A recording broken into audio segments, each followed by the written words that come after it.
All right.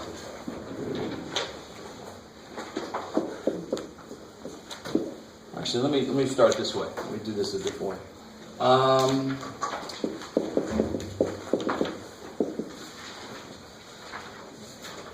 Actually, let's do this. Let's not use a square root. Let's use absolute value. Because everybody had an absolute value problem to graph on that quiz, right? Make a table of values and graph it. So this should be relatively quick. If I ask you to graph this, you shouldn't really have to even show me any work.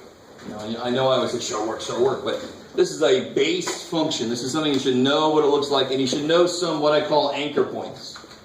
And the anchor points I use for this one is -1, 0, 1. Because what's kind of like the most important point on there in a way? 0. Yeah, it's almost like a vertex of a parabola, but it's not a vertex. Well, it's still a vertex, but it's not a parabola, it's straight. But that lowest point, or highest point if it's been reflected, that's the most important point. And these anchor points capture that point. So at 0, it's 0, and both of these it's going to be 1. So then you got your nice V. So everybody's, well, some of you guys had a neat one. Some of you guys had a parabola in there, which is neat. So what it would do to that is, if your parabola would look like this, now it's going to look like, wah-ha, because it just flips that up. It makes everything positive, right? So we take all this negative stuff, boop, and make it positive. Very funky. Okay, so what we're getting into in section 2.5 is what's called transformations. Transformations includes things called translations, which is where we just move left and right, up and down. Reflections, where I reflect it around an axis.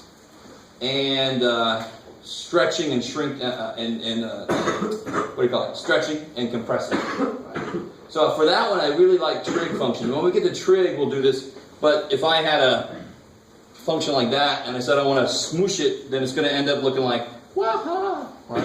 So it looks like a spring. So the whole idea of compression makes more sense as a spring, right? But any function, I can compress it, stretch it, reflect it, move it, right? What we want to see is, how does that kind of relate to what it looks like in functional notation? Well, what does it look like compared to what it looks like on the graph?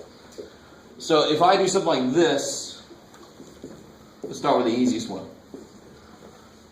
What should that do to that picture?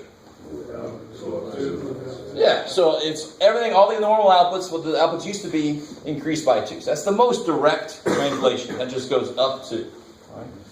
So to do this officially, I always ask you to do this. Do like the base graph, but use dotted lines, and then apply the transformation. So it would take all these points, it would take these 3 anchor points, would all go up 2. So this goes up 2, these go up 2, these go up 2, so now it's up there. Cool. Alright, this is relatively easy, yes? Alright, so for definition, anything happening, I won't say outside the X, but I like it. how does the, if it were parenthetical, that would be easy for me to see. Well, watch this. Let me show you the alternate thing. Yeah.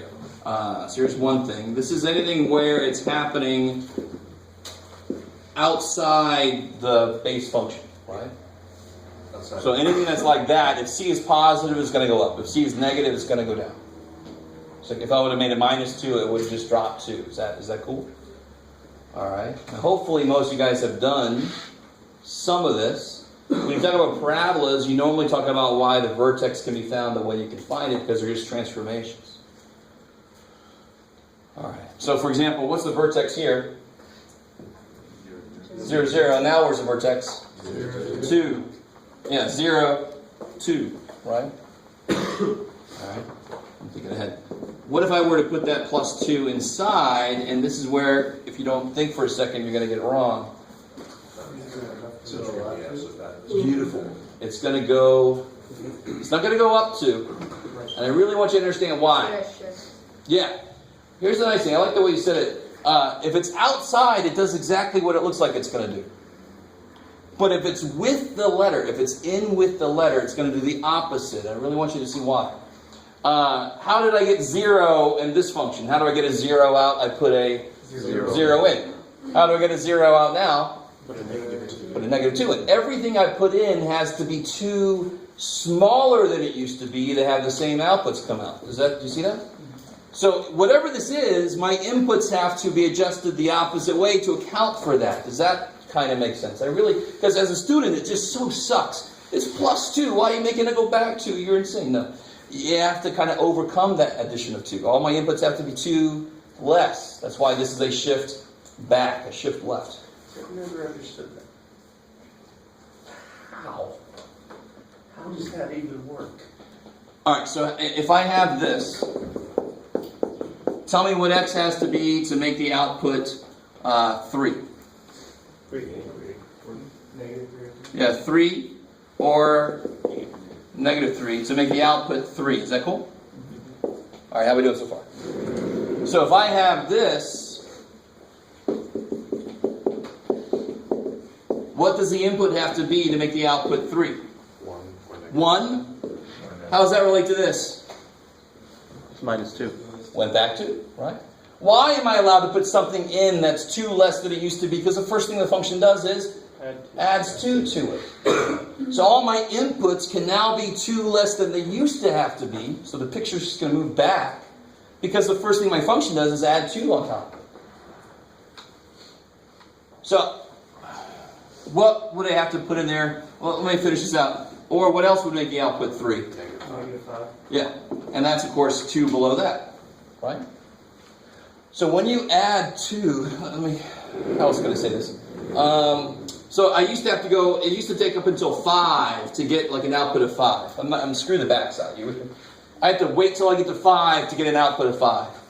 But for this, what input's going to give me an output of 5 on that side? 3. So now I just have to make it to here to get up to there. So what's going to happen to the whole image? It's going to move back. It's going to reflect the idea that I get to where I want to be quicker.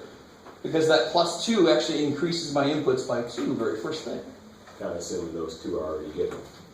Yeah, if this is my Spaces are given, yeah. function, that's what it's going to do. So because that +2 is affecting the domain, notice this is interesting too. Since that +2 is affecting the domain variable, I move left to right. This one was affecting the output. And let me see if I can achieve. So this is going to be back to, because it's the opposite of what I see, because it's what x has to do to overcome that +2. There has to be 2 less. So if I look at this real quick, hold on. Watch this. Let me put y back in there. And if I subtract 2 and actually put it with the variable, right? You don't have to do this. Never do that, but just want to show you. Now it's going to be exactly the same way I look at this. So what would this do? It would make my y's, my outputs would have to go up by 2. If it's with the variable, it's the opposite of what it looks like. If it's not with the variable, it's exactly what it says. So when I add the 2 over, that's exactly what it looks like. It's going to go up by 2. But this one is with the x. It's going to go back 2. The opposite of that +2. And again, it's just because all my inputs could now, in this case, be 2 less. So what's it going to look like visually? It's going to go back 2. Yes? So if it was a -2, it would be wider? No, careful. It would just move to the right 2. Yeah. So if we actually, let's go ahead and make a table of values real quick and just see it happen. Wasn't this a question on the quiz you just asked? Or it was on mine? It was, but we didn't have to use transformations. I mean, this is a question from section 2.2. There were questions in 2.2 that said make a table of values and graph this. Now we're going to try to become a little more sophisticated. So I don't always have to do this whole freaking table. I know what the absolute value looks like. If I can learn just how to move it around, I can get the answer quicker. I don't have to make this big-ass XY table and hope to God actually capture the turning point. Right? That's kind of, now I can just go, I know it's a V, just where do I put the V? It's going to be, where does it go back? Does it go up? What's it do? You guys kind of with me so far? So that's the power of transformations, is if you know the basic look of a graph, you can look at the function to see how did that function move it, and I don't have to make a big-ass XY table and pray that I capture the important parts of it. But if I did make an XY table, just to go backwards for a second, so if I did this, what's the output for -3? We're all over the place. Negative 3 plus 2 is? Absolute value of that is? 1. Negative 2 plus 2? 0. Negative 1 plus 2 is? Absolute value is still 1. 0 plus 2, 2. 1 plus 2 is 3. Did I capture the turning point? Yes. Thankfully I did. Right? How are we doing so far? So normally it looks like this with the unadjusted function, right? But the minute I did this and did my little table of values, negative 3 goes to 1, negative 2 to 0, negative 1, 1. That's basically all I need there. So there's my V now. So I can see exactly what happened. What happened compared to here? It went back to. Because again, the fundamental, I just can't, there's no way to describe it better than this. Since there's a plus 2 in the function with the x, all my inputs can now be 2 smaller. Because the first thing the function does is fill in the 2. Right? That's why the picture goes down by 2. Matching all my inputs going down by 2. Maybe. Okay. So, and real quick, I did make a little handout for this because the book does a decent job of spelling this out. So if you look on page 180, if you have your book, it talks about this kind of thing. Right, so we've talked about this. This would be a left to right shift, right? The book, of course, calls this that's this one. This is a vertical shift. This is up, down. Vertical shift. If I have this would be a good left, right, or horizontal. And again, I really want it to make sense. That's with the domain variable. That's with the x variable, so it's going to move on the x-axis. That could be put with the y, so it's going to move up and down on the y-axis. Cool. So that's the first two we talked about. The next one, the next few, we go the same order they do. Yeah. Let's talk about reflections.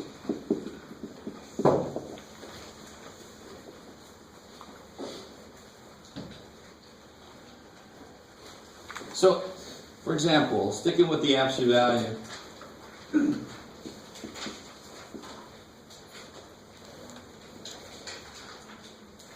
what would that do to the picture? So, normally, absolute value, let me put my anchor points. My anchor points are 0, 0, negative 1, 1. So this is what it normally looks like. This is my, what I call the base. This is the base graph. That's the base graph. And on top of the base, I'm going to apply a reflection in this case. Right? Yeah, because all the outputs, whatever they used to be, are now going to be the opposite of what they were. So 0 still is at 0, right? He's the point that's right on the mirror, right? So you go right on the mirror, your nose stays right there, but then your eyeballs over there and stuff, right? So now at 1, it used to go to 1, but now it's going to go to negative 1. And same thing back at negative 1. So now my graph looks like that. Beautiful. That's just a reflection around the x-axis. I love it.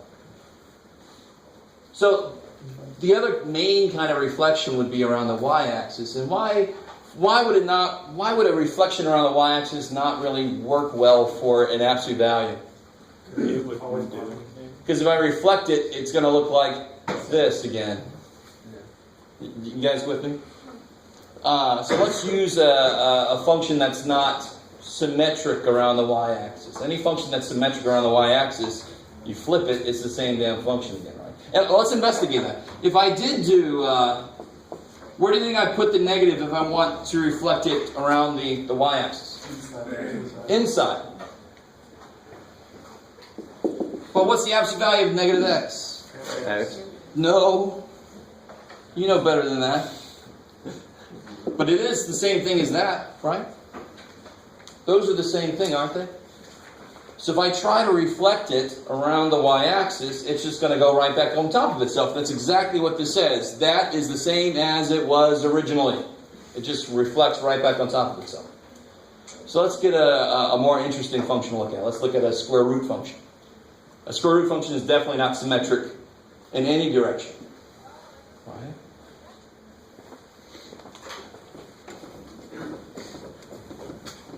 Alright. So this always freaks people out a little bit. Let's see. So let's try a different part B.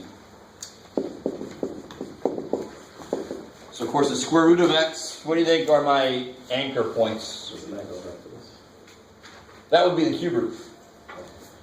Because the cube root is of course allowed to go negative. But the square root has to start at 0 and go from there. So remember, it's like a parabola that fell a little too hard. This part just fell down to infinity, poor little two. So yeah, my anchor points will be, of course, 0, 0, 1, 1,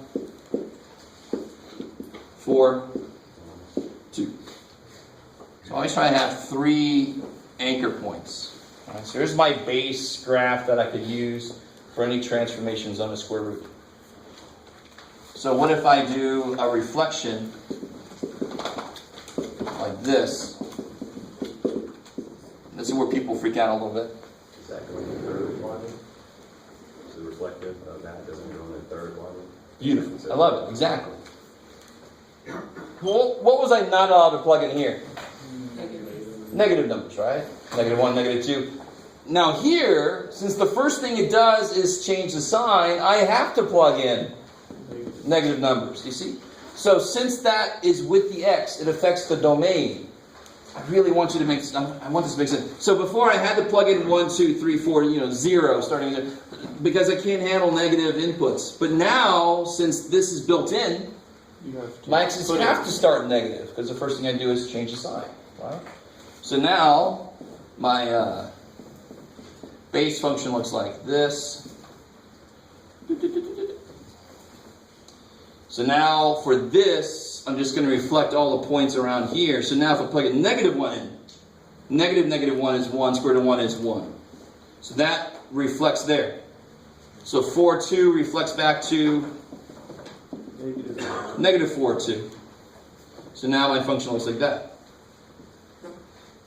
But you see, I really want this to make sense. If it's in with the x, it somehow has to relate to the domain changing. So when I moved it left and right, that was the domain kind of, not really truly changing, but just shifting around within the domain. This is still shifting around within the domain. It used to be these that worked, now it's these that work.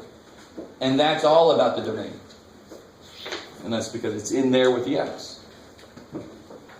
I like it, I like it. And when it's outside, that affects the range, right? So if I were to do this one, what do I call this? I call this 1. What happens here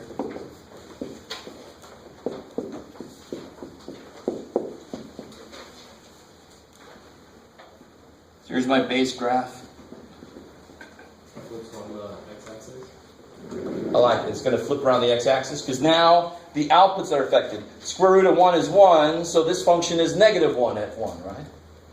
So it's going to reflect this way. And that's going to reflect this way. Oh, that's way off anyway. Good. I love having the wrong perspective on these. It's like its long lost other half. Okay.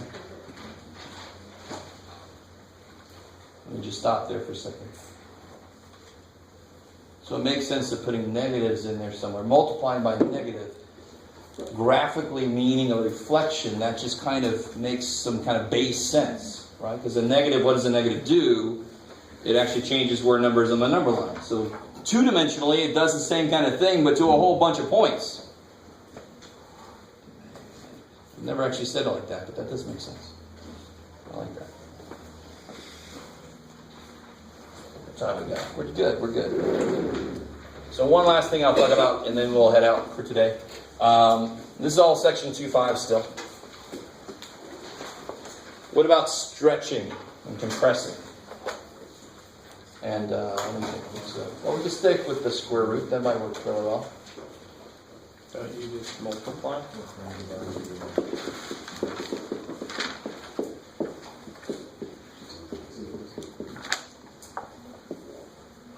And they call it like, anyway, let's see if we match up with how we say this. So my base graph is this. And I do this kind of thing.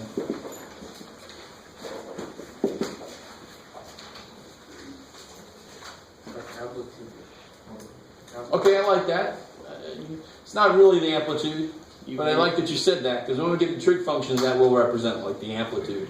But it's not really an oscillatory thing. But That made your outputs change twice good. as fast. So now my outputs are now double what they used to be. So this would be a vertical stretch, right? So my base graph would look still always, of course, I got my anchor points I could always go to. 0, 0, 1, 1, 4, 2. There's my base graph. And now this, what's this? So this is my f of x, my base graph. So what's g of x going to do? 0 is still 0, but 1's now going to go to 2. And 4 is going to go to 4. So you can kind of see, it just took that and just... To me, these two, the stretching, and if I would have put a 1/2 in there, what would have happened? It would have compressed. So there's your stretching and compressing. It's the same thing. It's some kind of multiple, right? Now, of course, you can imagine what gets weird. If I were to put that 2 inside... It would make it go faster. Careful. Well, you said it. I don't know. You said it sort of the right way, and then you did it in the air the wrong way. I don't know. When it's inside with the x, it does the opposite of what it looks like. So if I put a 2 inside, it's actually going to compress it by half. Let's try it. Let's try that. Let's see what the hell I'm talking about. Just remember, there's some generalizations you make. If it's in with the x, if it's with the variable, it's the opposite of what it looks like. Plus 2 goes back. Times 2, it shrinks by half. Right? It does the opposite. If it's outside, if it can be put with y, if it's outside, it does exactly what it looks like it does. There, it's a times 2. Times 2. Yay! All right, good. So when it's inside, it's weird. What's up? So h of x, if I do this. So let's look at it this way real quick. With the base graph, it took me until 4 to get to 2 output, right? I've said something like that before. So here's the base graph. So I really want this to make sense. I had to put, so for the base graph, for f of x equals square root of x, what do I put in here to get a 2 out? 4. What do I put in here to get a 2 out? 1. A 1 would be square root of 2. What do I put in there to get a 2 out? 2. I just got to make the inside 4, right? So before I had to put a 4 in to have the output be 2. Now if I put a 2 in, which is how much of 4? Half of it. Do you guys see? So when it's in with the x, I desperately want this to make sense. It's the best way to look at it. When it's in with the x, it's the opposite of what it looks like it wants to do. It doesn't double it in the x direction. It cuts it in half in the x direction because it's in with the x. This one was outside. It does exactly what it looks like it wants to do. Doubles it in that direction. I really hope you understand. And why does it do that? Because now all my inputs can be half as big as they used to be, because the first thing this does to them is double them. I like this look in your face. You said this before. Yes, I know. Yeah. So if it's 1/2 x, it would... I love it. So if I put a 1/2, it would do the exact opposite. It would double it. It does the opposite of what it looks like it wants to do. Because now all my inputs have to be twice as big. Because the first thing that function would do is cut it in half. So what would this thing look like? So now at 2, it gets to 4. It used to go to 1 to get to 1. Let's see if we can get this. Now what do I put in there to get a 1 out? Half. So at 1/2 it goes, and you just have to cut that in half, of course, right? Does that in the x direction? So that's 1. So now when does it attain that height? At 1/2. Half of what it used to. That's 4. When does it attain that height now? Half of how long it used to take. So I like the way you said faster and slower. That's another good way to look at it. How long does it take for it to get somewhere? It's going to take this half as much because it's actually doubling the rate that it's going through things. That's a whole other way to look at it. I don't want to freak you guys out. So then my function now looks like that. Yeehaw. Now, I want you to realize something. That's the last thing I'll say. Because this by itself is a little bit weird. And this is kind of a gross number for this. But do you see how if I push it in, it actually looks at the same time as if I did this to it, right? So if I said square root of 4x, j of x, the square root of 4x, that's inside. It should take all my x inputs and make them 4 times 1. 4 times 1, so 1/4, right? Does that make sense? But what is the square root of 4? So I can look at it also as it takes all my y outputs and makes them twice as big. So do you see, if you can simplify the problem and put the number somewhere else, you can look at it a different way. But you see how this is kind of showing you both ways to look at it makes sense. If I push it in, it pushes out this way, right? Like anything. And you move it somewhere else, right? So that's a nice, I love this. You can look at it as a compression, but if you compress it, it's got to stretch up, give it somewhere to go. That's plenty. That is so plenty. So tomorrow I'll have the practice test, I'll have quizzes graded, so you can correct them over the weekend.